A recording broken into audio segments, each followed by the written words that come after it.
What's up, everyone? It's your boy Scott, and welcome to the Scott Report. And today we are here to talk about Mobile Suit Gundam: The Witch from Mercury, Episode 3. And well, it looks like Suletta got herself a good old-fashioned harem, folks. And with that being said, Gundam: The Witch from Mercury once again breaks ground, and I'm pretty sure this is another first from Gundam. And if you would have told me years ago that Gundam would basically be a series that was like a Tomei game where you had options for who the main character would marry, I probably would have thought you were crazy. But here we are, and here we go again. So now Guel has thrown his hat into the marry me Eri bucket. But hey, when you're good, you're good, and Eri's first win wasn't a fluke for sure. Because if Guel had any doubts about her being as good as she is, that is basically thrown out the window. She definitely deserves to be the holder.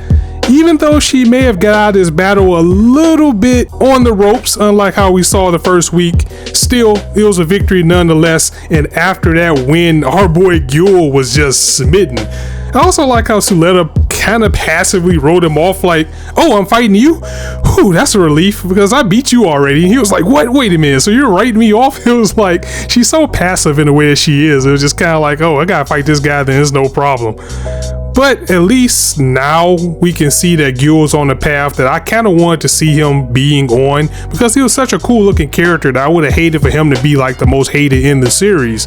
But it looks like now we're going to have him fighting for whatever cause that the children are going to end up fighting for in this series.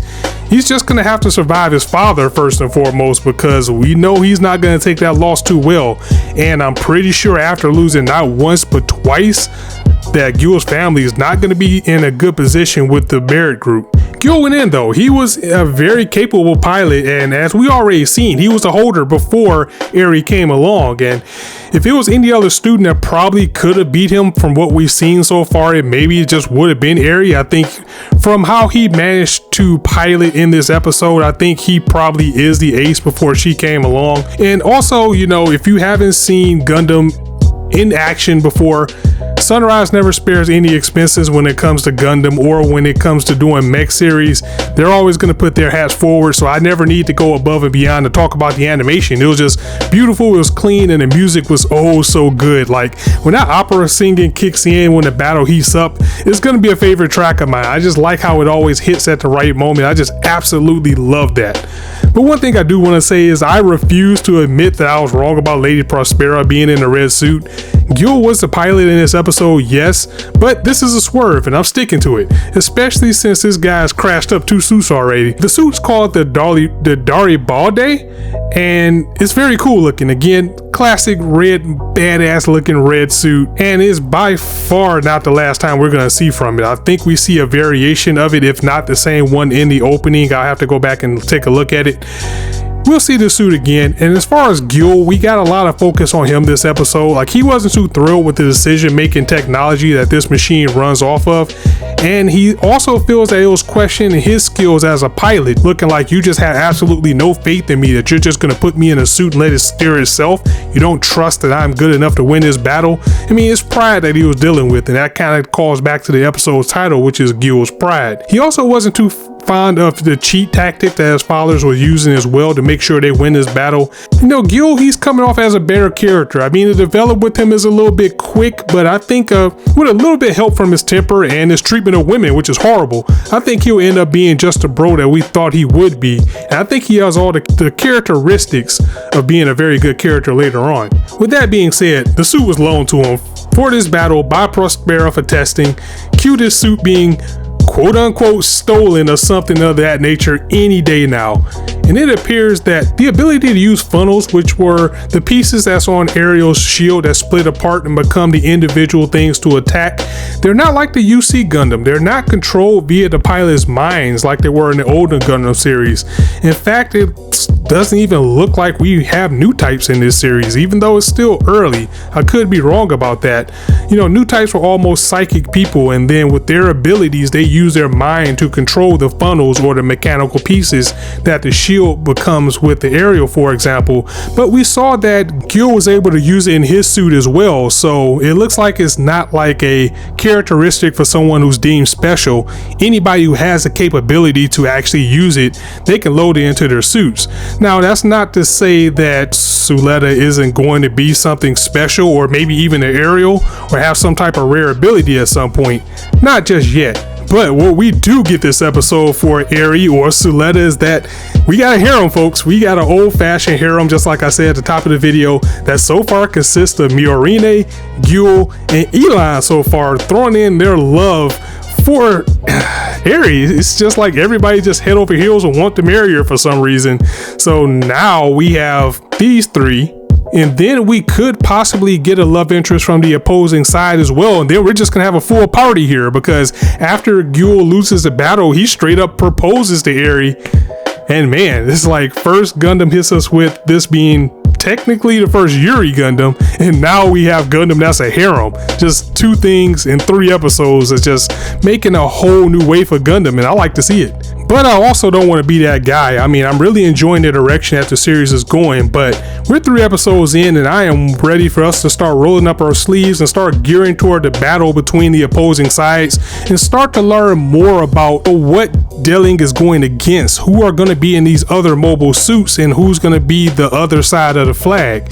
You can't tease me with a red mobile suit and a overarching revenge plot and not get right back to that. I mean, we had 2 episodes really where it's just been set up, and it's just been in the school and learning about the duels and everything, which is good because it's a new direction for Gundam, and maybe we're getting to it soon because we are in episode 3, so we only have 9 episodes to go.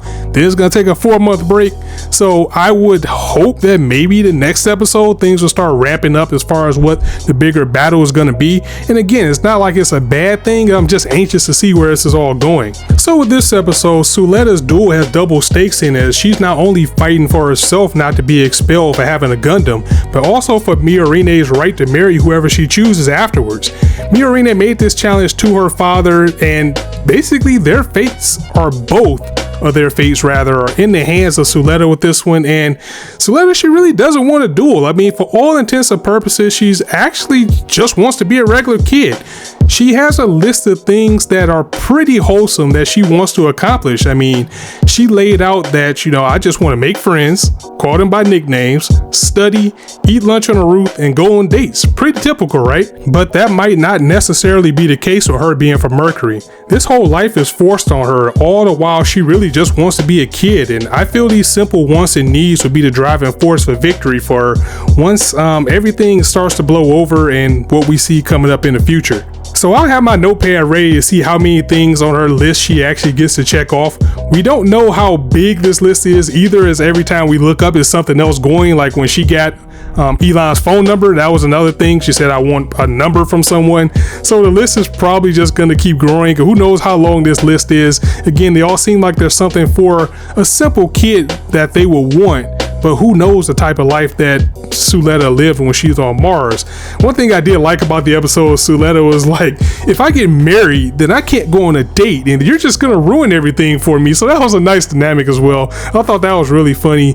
And Miorine, I really do hope we get to see a little bit more for her as far as her roles. It seems like she's just support, like she's always showing up to either help Eri or give her some type of encouragement. I know she's not exactly capable to be a pilot, and I don't remember on any of the graphics or anything that we got to seeing her in a suit, but maybe at some point, maybe she'll get in there and she'll have something that she can do as well, besides basically just telling Eri, you need to get out there and do this for us, or we can't get married and I can't go to Earth, you can't be free, etc., etc. It seems like right now that's really just her goal. Another thing about Miorine as well, she says, is that they have time. They have 1 year because the legal age is 17. So they have 1 year before she can get married. That's kind of a goal for her now, to actually get everything done so they can get this done. She can get the Earth, and then actually she's gonna break the contract off with Suletta after this. Now, if they stick to this and they don't end up being a couple, that remains to be seen. We'll just have to see how that goes. But for now, it seems like the main goal is just to stick this out and then in the end we both will be able to get what we want. We also get 1000% confirmation that Lady Prospera, Suletta's mom, is right before the battle. Sue is talking to her about asking her questions about things that it just seems like she's not in the know about. I mean, we actually get to see Lady Prospera without her mask, but it is in the background. And naturally, Suletta's asking her questions like, why are they calling Ariel a Gundam? What's a witch? And she's really casual about it too. I feel Prospera's been training Eri for something, and Eri, just being a doe-eyed kid, have no idea what it is. It's just the way she says things like, I didn't raise you to be a witch, did I? The Ariel is your sister. It's not a Gundam. What are these people talking about? Don't worry about that. It's nothing. And it's little things like that that will seep in, and we'll get to see bits and pieces of the full story, and at some point call back to the prologue. It seems like we're getting droplets of it and we're getting spoon-fed it little by little, but I wouldn't be surprised if one episode we're going to just get to see how everything turned out being the way it is. We already know Mercury is a different atmosphere than the other colonies, but just how different remains to be seen. What we are being told is that Barrett thinks that Prospera was injured in a mining accident, which is why she wears a mask, and they are aware of her achievements as a developer and an engineer, but at the same time they kind of look like Mercury's a little bit too poor for that. So how does she build such a machine? Which is a question that we know she's smart enough to do it. It's just how they actually managed it is what I'm waiting to see. For that, now her and Eri are secretly being investigated by Sadiq, who is the head of the duel committee. He kind of got the plug in his ear to watch after Eri, watch her closely, and he's also doing research on Lady Prospera as well, which I'm sure Prospera is aware of too. So I feel that at some point Eri is going to have to choose between her friends or whatever her mother has planned. I think it's cute how much Eri admires her mother too. Her main goal is just to be smart and strong, just like her. I don't feel that Prospera's goals are evil or she has some type of evil intent, but again, it will drive a wedge between them and Eri, or whatever side she's fighting for, once Eri starts getting more involved with the students and the staff, and then it comes time to actually fulfill the mission that Prospera sent her there for. That's when things are really going to heat up, and I feel like by the midway point of the series we'll probably get a battle between which side are you going to choose. Are you going to stay with Mommy Dearest, or are you going to stay with these friends of yours who are fighting for the wrong side? We also learned the formal ground rules for the duel today from Sadiq and Elon. Both parties must put something on the line, either money or apology, which I would assume would be equal embarrassment, and for some reason a woman, which Sadiq threw in there, which is why I guess everybody's trying to get married around here. It seemed like it was more of a joke, but at the same time it also seemed like that was a real rule. So basically properties, you can actually duel for property, and these parents are using these kids as pawns on a chessboard, so you can see how that kind of works, because I can just send my kid to beat your kid and now I own your kid. I mean, it's getting really deep with this type of thing. The duels, they seem just like friendly competition, but at the same time, there's still so much at stake with them. So as far as the stakes in Suletta, what she just wanted an apology for Miorine. Like, if I beat you, Guel, you just need to apologize for being a jerk. And Guel basically wanted what he wanted before. I want Miorine back, so that's gonna give him his position of power back, and he'll also become the holder again. So that was pretty straightforward, but again, we actually got some ground rules laid down for how these duels are. And with Suletta's victory, she has gained friends. I mean, her phone was blowing up afterwards, everybody just being excited. You're probably gonna see a little bit less dislike for her. I think people are still gonna kind of pick fun at her because of where she's from, but I think she also comes out of this battle with a little bit more respect, as she won this battle even though it seemed like it was a little bit rough. I mean, for her to actually go toe to toe with the top pilot like this, that was just a feat in itself. And now Miorine is deemed Mio because that was one of her goals, is to actually give nicknames to her friends. So with that being said, another good episode of Gundam, another person that wants to marry Eri. It's probably going to be more, and the battle was actually longer than I expected. The battle took up pretty much a majority of the second half of the episode, and it's different. For a mainline Gundam at least, this is very different. For all intents and purposes, and for now, these episodes felt more like I was watching build fighters versus traditional Gundam. Once the two worlds start to merge though, I think we'll begin to see if this project will excel or will it fail. But honestly, I don't see this going downhill. Even if it just stays a course of standard duels, I think there's enough here on the building of what we have. Things that are going on in the background slowly, I think it'll all be worth it once the payoff comes around. I hate to repeat this again too, but this series feels way more like Turn A Gundam than I expected. It took a bit for that to get going as well, but once it did, it ended up being fantastic. And once again, I'm never against something being different. So if Gundam is going in this direction, I like where it's going so far. I think we will still start to see more of the Gundam of old, especially if this ends up getting a second core and it ends up being 40 something episodes instead of 24. Like we know we're getting 24 for sure, but I think more along the lines in the second half is when it's probably going to take a serious turn in tone. But other than that, again, a fantastic episode, and that's all I have for this week, guys. So let me know what you thought of this episode in the comments below, and I'm going to go ahead and get up out of here. So as I always say, if you liked the video, go ahead and drop me a like, and if you want to hear more, go ahead and hit that subscribe button and be sure to hit the bell so you'll be notified when I drop my next video. And also, as I always say, you guys can be anywhere on YouTube right now, but you chose to listen to me. I really appreciate that, so thanks for stopping by. On that note, it's your boy Scott signing out. See you soon.